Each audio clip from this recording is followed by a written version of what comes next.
আজ বানাবো ছোলার ডাল দিয়ে চিকেন।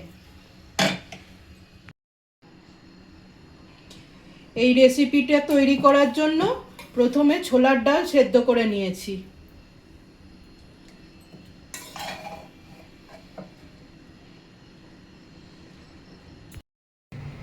এই রেসিপিটা তৈরি করার জন্য এই মশলাগুলি নিয়ে নিয়েছি।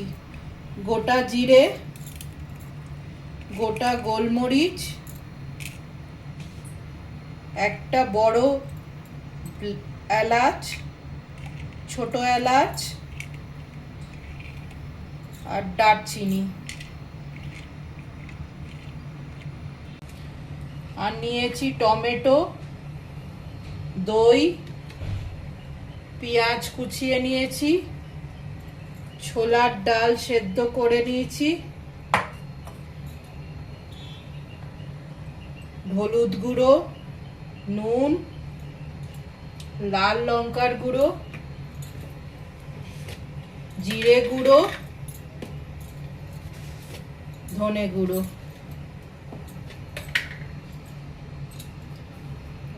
দুটো বড় শুকনো লঙ্কা, দুটো বড় কাঁচা লঙ্কা, রসুন কুচি, আদা কুচি।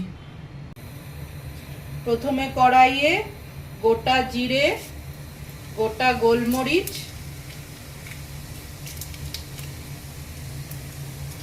এলাচ, দারচিনি ফোড়নে দিয়ে দিলাম।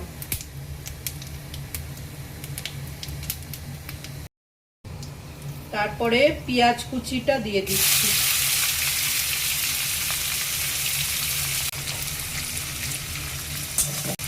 পেঁয়াজ কুচিটা লাল করে ভাজবো, তাই অল্প একটু চিনি অ্যাড করে দিলাম।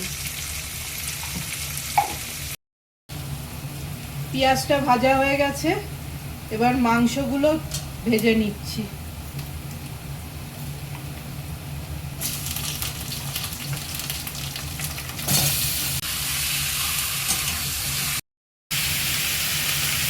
এবার টমেটো আর কাঁচা লঙ্কার একটা পেস্ট তৈরি করে নিচ্ছি।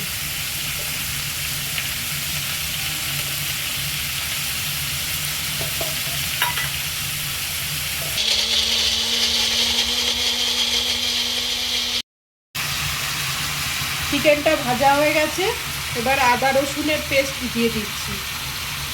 আমি কেনা আদা রসুনের পেস্ট ব্যবহার করেছি, আপনারা চাইলে বাড়িতে বানিয়েও ব্যবহার করতে পারেন।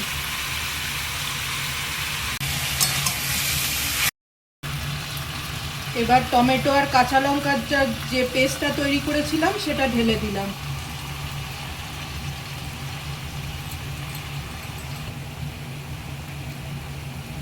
তারপর এর মধ্যে হলুদ গুঁড়ো, নুন,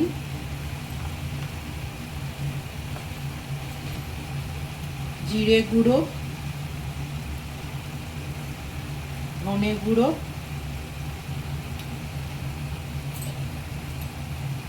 লঙ্কার গুঁড়ো সব কিছু দিয়ে আবার নাড়িয়ে চাড়িয়ে নিচ্ছি।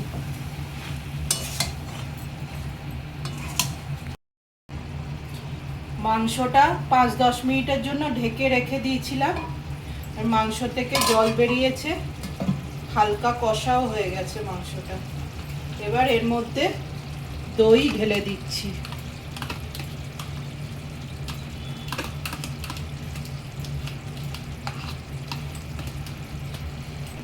গরম মশলার গুঁড়ো অ্যাড করলাম, নাড়িয়ে চাড়িয়ে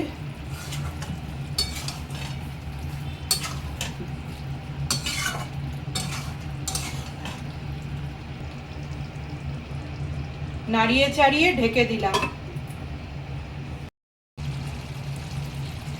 এবার যে ছোলার ডালটা সেদ্ধ করেছিলাম সেটা ঢেলে দিলাম।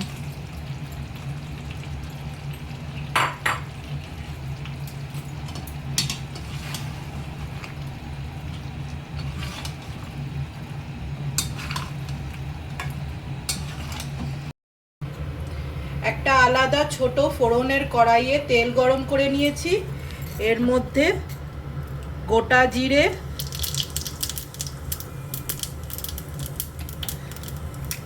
শুকনো লঙ্কা, কাঁচা লঙ্কা, আদা কুচি,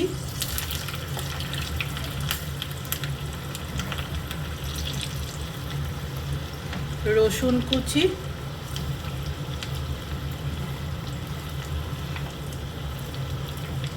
দিয়ে দিলাম। এবার লাল করার জন্য অল্প একটু লাল লঙ্কার গুঁড়ো দিয়ে দিলাম। এবার যে ভাজাটা তৈরি করেছিলাম এটা এর মধ্যে ঢেলে দিলাম।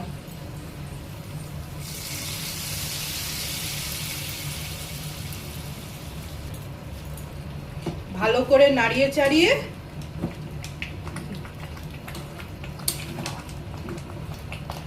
গ্যাসটা বন্ধ করে দেবো। রান্নাটা হয়ে গেছে, দারুণ সুন্দর গন্ধ বেরোচ্ছে। আমি রাতে এটা রুটির সাথে খাবো, আপনারা চাইলে এটা ভাতের সাথেও খেতে পারেন, দারুণ ভালো লাগবে। বানিয়ে আমাকে জানাবেন কেমন লাগলো।